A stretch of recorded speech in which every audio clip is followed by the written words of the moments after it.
excited as I'm going to be making an offer to a successful candidate. Hello. Hello. Well, thank you for interviewing with us. I'm really excited to let you know that you were the successful candidate and we are going to be giving you an offer.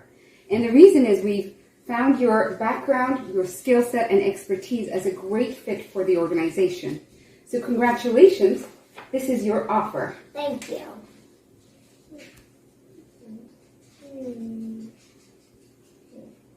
Jambo, namaste, konnichiwa, bonjour, and greetings to everyone. Thank you for joining us today at the Deo Security Conference as we cover an important topic, tips and tricks on how to negotiate what you're worth. We've all seen research and statistics of the pay gap and a lack of representation at the leadership level for underrepresented groups, including women. Change is taking place, but we need to accelerate this change. And to do this, it needs everyone's commitment. So let's start off with introductions. I'm excited. There we go. Next slide. So let's start off with introductions. Steph and I met as we both serve on the Observe ID board, and it's just been an absolute pleasure working with her on this topic as we share the same passion. Steph, would you like to go first with introductions? Yes, thank you very much. Hi, Stephenie Southard, CISO at BCU, and so excited to be here at this event. You know, it's been a long haul throughout my career, 25 years in IT and cybersecurity, and, you know, always getting a chance to look back and share those experiences, good and bad, and with fellow coworkers is always a great event. So excited to be here with you guys. Awesome. Thank you. So a little bit about my safari is my network knows me as a change agent or as a change maker. And that's my purpose, which is to be a voice. And I've dedicated my entire career to breaking down barriers and boundaries for underrepresented groups in STEM as well as in leadership. And how I've done this is through Stand Out to Lead, as well as SHE, as well as other groups such as WSIS Western Canada affiliate. And the impact has been phenomenal. I've seen 30 women in cybersecurity already begun their board journey, a 50% increase in recruitment of women within my own organization. And I was honored for my contribution in this industry by being named as one of the top women in Canada. But this inspired me to do more and to continue being a voice. 16 of us put together a book, The Rise of the Cyber Women, Volume 2. As I mentioned, both Steph and I were on the board for Observe ID, and I'm proud to share that both boards have a 50% gender representation. When I say both boards, I mean OWASP Vancouver that I'm on, as well as Observe ID. Outside of that, I enjoy cooking and I enjoy riding my motorcycle. So as you saw from the video with my niece, it's easy to advise her to negotiate. And I'm sure you'd all say, hey, this is the advice you would give her. So I sent a survey, and as we move into the next slide, I sent a survey to my network to see how many chose that option to negotiate at their existing job when they were offered. And only 30% negotiated. And I will tell you, 20 years ago, I was actually in that 60% category. And I didn't make that ask because I felt I needed the job more than the company needed me. I did not know what my value was. And what I've seen when speaking to my network on the reasons why individuals don't negotiate, I'll sum it up into 4.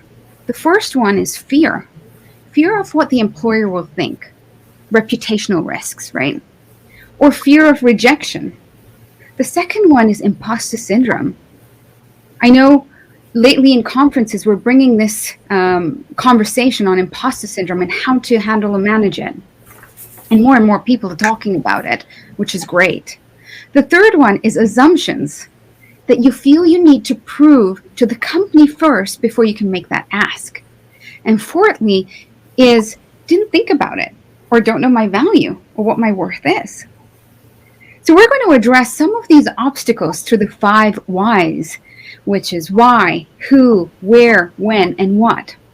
And our hope is that by the end of this session, you'll be able to apply some of the learnings to your journey because together we can close the gap.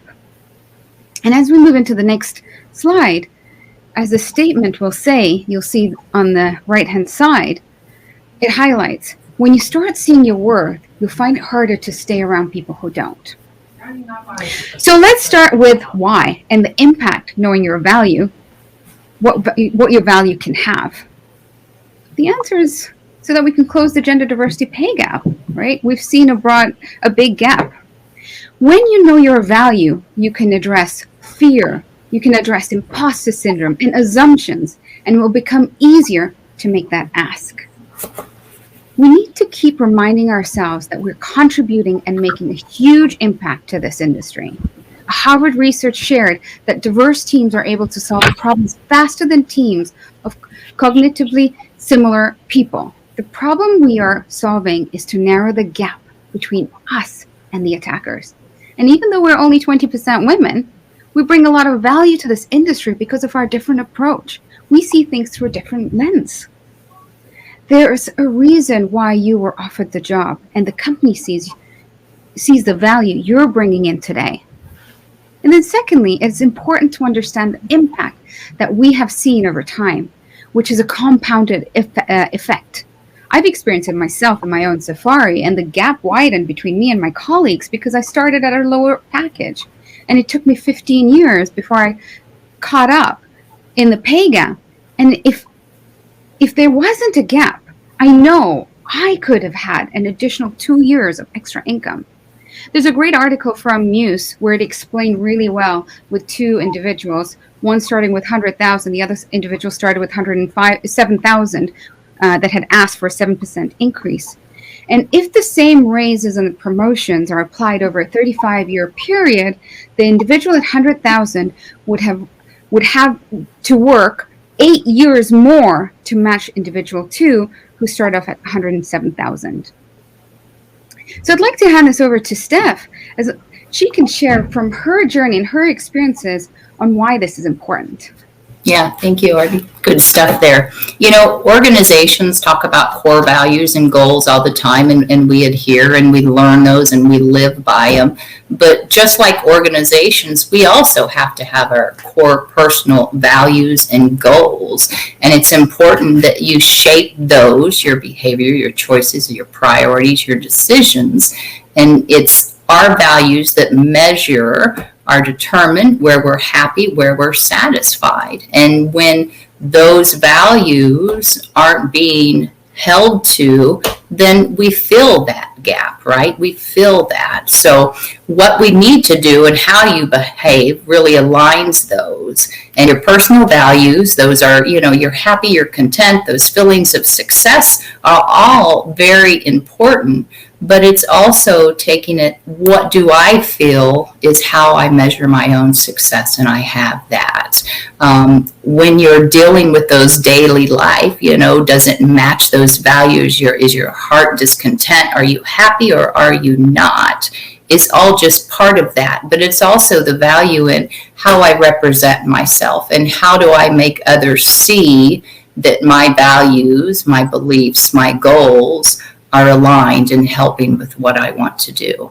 You know, it's something is not right and you're always prone to do more and you have those stress and those negatives and it makes you feel like your value is less. And women in general, we tend to do that. We push our needs, our desires, our values to the side for the greater good of the company, our family, whatever it is. And it's important enough now to women for us to really understand our own values and then make the rest of, you know, the organization, your family, personal, whatever, understand that, because your values is what's going to drive you and ultimately give you that feeling of success and happiness. And that is something that we've long done, not done enough of.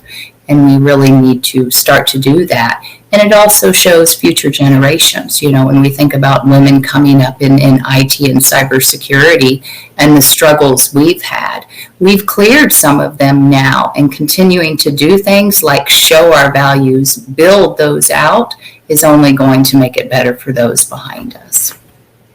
And I think it's a good lead in to the next question, right? Who's responsible to close some of those gaps? And ultimately, it starts with you. It starts with others helping us along the way. It's the basic concept. Personal responsibility is being accountable for your own actions, right? It is also when faced with the reaction of those actions. Is it a positive? Is it a negative? Is it how we react to it and that we own up to it? You accept the idea that you create your own life, but in a lot of ways, there's a lot of things that make us change direction or make us pause and say, is this really, where I want to go? Is this the direction I want? You understand, you appreciate the things that will happen to you and not for you is the ultimate goal of how can I really start to close this gap. But with anything worthwhile is being accountable isn't always. It requires courage, it requires acceptance and realistic of your life and your circumstances. Some of the steps that you can take to, starting to close that gap and have that personable accountability. You no longer blame others. You're no longer complaining. It's just another way to learn to shake those things off. And that's an important step in that, accountability to closing that gap. It's also don't take things personally. I've had to struggle with this my entire career because in a lot of situations it did feel personal, especially if I was the only female in the room and they were telling me I was being emotional or I was, had too much empathy in my decision or my conversation.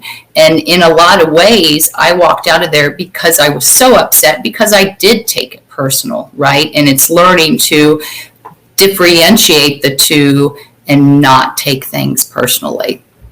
And then also be conscious of your own actions. There's great power in being able to make conscious, calculated decisions and know that, I'm growing to either increase my personal value or I'm closing that gap in those responsibilities. What else would you say, Aarti? I mean, I 100% agree with you, Steph. It starts with us, with you, right? Each and every person is individually is responsible, should be accountable. And the only thing I would add is one of the things that being a voice for is transparency within the organization. And companies mention that they have fixed it, but you need to be able to back up your statements with data to share to your employees. And there may be a few companies that have actually already begun sharing data, but here's, where I'm actually encouraging more and more companies to be transparent. I'm actually asking organizations, go ahead and be more transparent to your employees. So totally agree with you, Steph, on that note, which is everyone needs to be accountable, and it starts with you. Yeah. Definitely. Which then leads us into our next portion, which is when.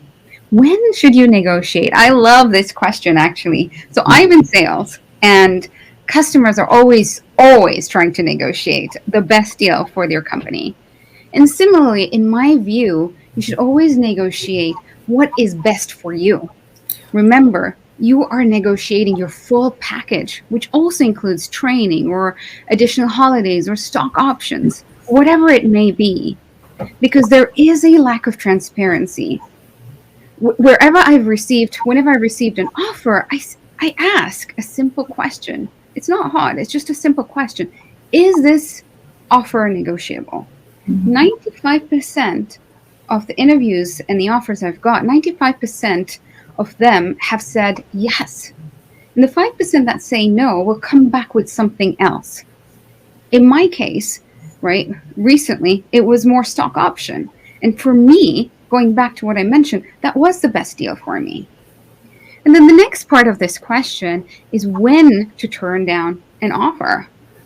Firstly, if the company does not align, or the people does not align with my values, as Steph mentioned a little bit earlier on previously, no matter how attractive the offer is, I know for me, I will turn it down.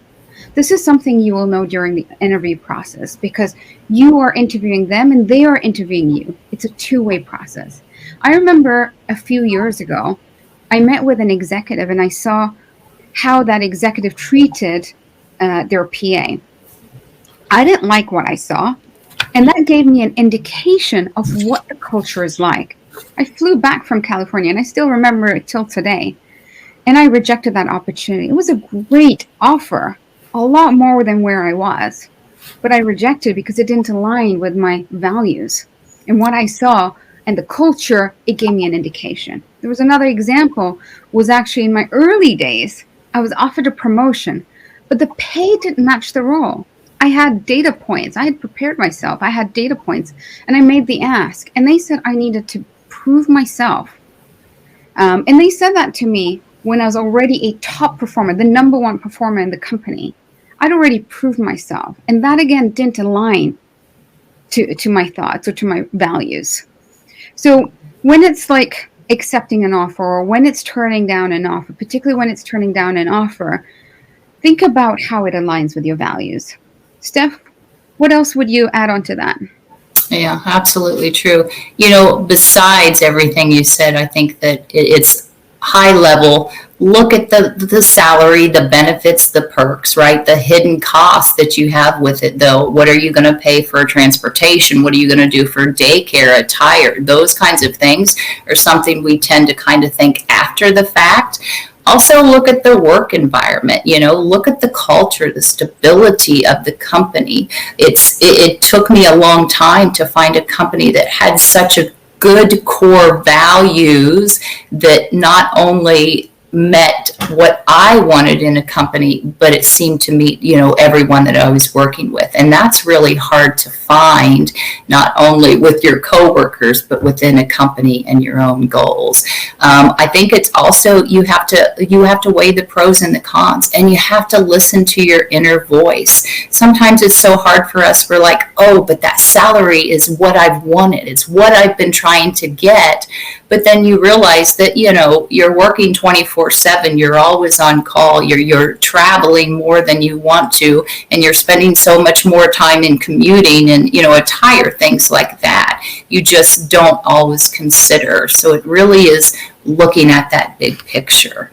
But even more importantly, as Aarti was saying, we didn't used to think we could negotiate, or we could even turn down a job because nobody else out there would want us. And that's not the case anymore. And if there's anything you take out of this, know that we're talking to everyone that's in the IT, the cybersecurity, and all the women out there in those fields, because we are starting to make that impact. We are starting to make that difference.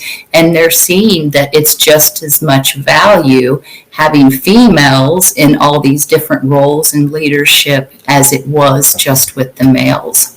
So when you're thinking about it, you may withdraw from those considerations if you decide that the company isn't right for you. As I said, it's not culture. It doesn't meet what you feel. It's really an organization you want to work for. And of course, if a salary and benefit package doesn't meet what you want, then that's a good reason to say no. You're just not meeting what I need out of an organization. So can we negotiate, or thank you very much for your time, I'll look elsewhere. You also have to think about the boss and the relationship with your coworkers. As I said, it's great to work with an organization where I feel we're all aligned and everything's going well, but there's been lots of situations where it wasn't that way, when I was fighting internally just of why I was there, and that I was also an expert in the field, but then just battling amongst different, coworkers and such. And you also have to look at turnover. Do you see that a lot of people have been in that role before you, and what has caused so many turnovers in those, that role, that position, that company? Those are always things that you should really look at and consider. And then if you evaluate it and the job is not right for you, you can simply decline. It's okay. That's allowed to happen. You don't need to second guess yourself, because that means there is something better for you. And always, stick to this is what I want out of that position or that organization. A polite decline letter is always the way to go. Never burn those bridges in case another position would open up or something different, but it's okay to do that. You're allowed, as a female working in those different cyber security or IT sectors, to know you have choices and options. And I think it then leads to that next question of where to find those resources so you know what you're worth, right? And as you're out there looking and deciding if this is right for you, you've got other people, you've got other organizations out there that are kind of helping you discover where you want to go. Hiring agencies is a great one.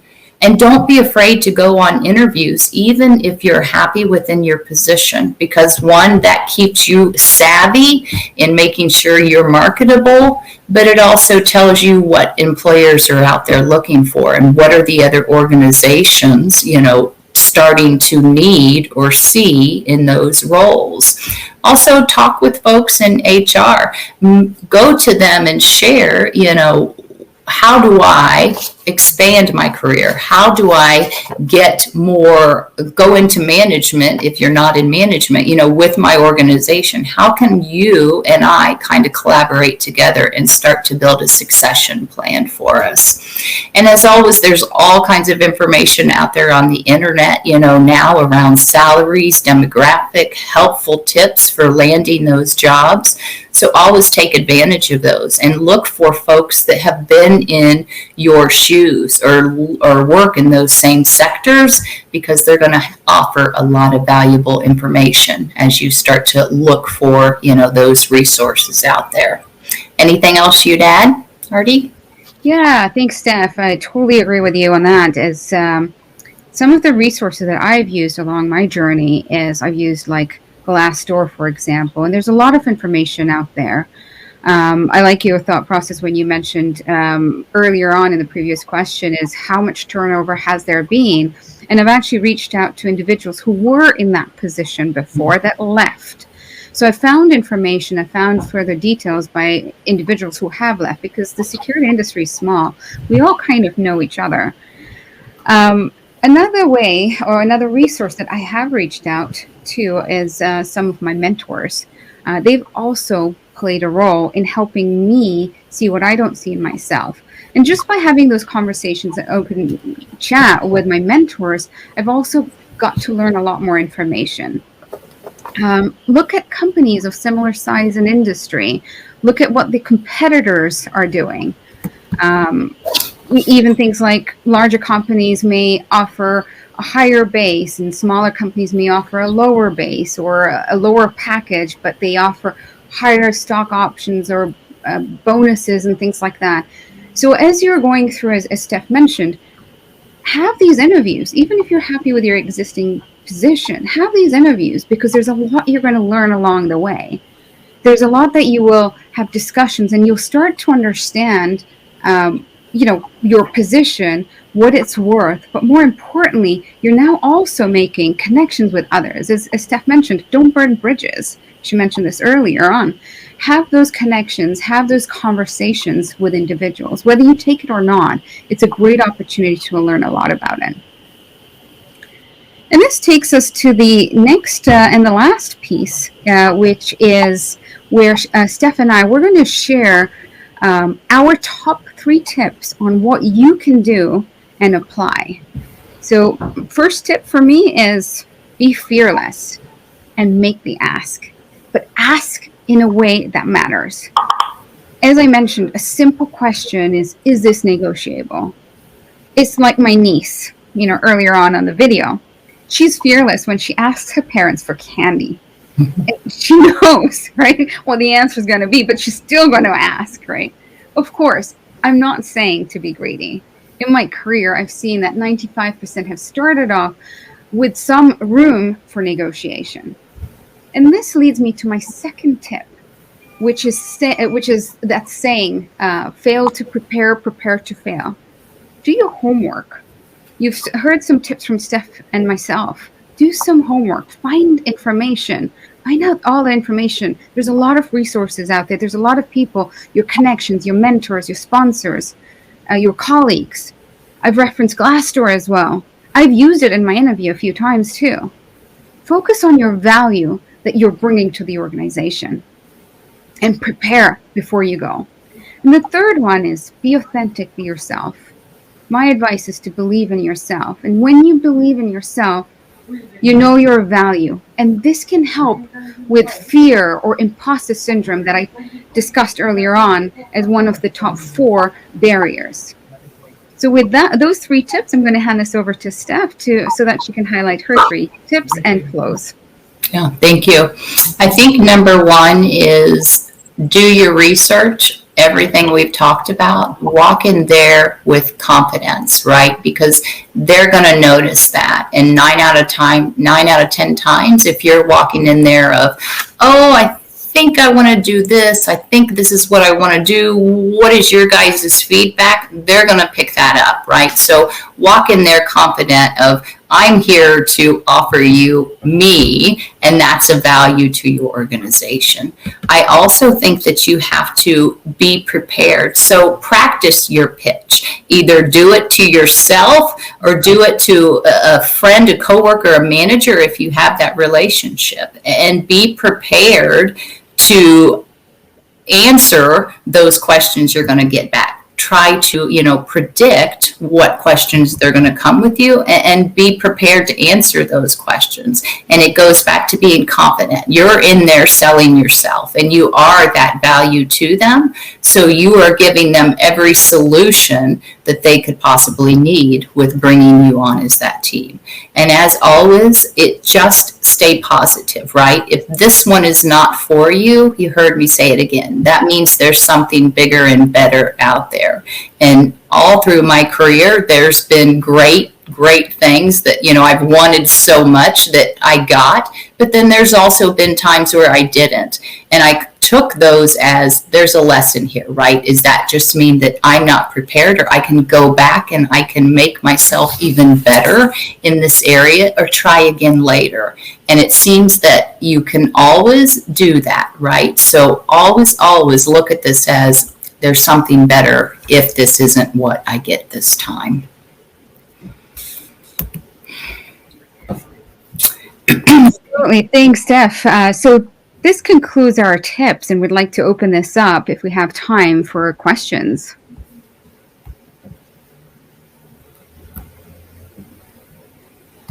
I believe this is on the side, so let me look at this. Just to the moderators, do we have extra time to answer questions?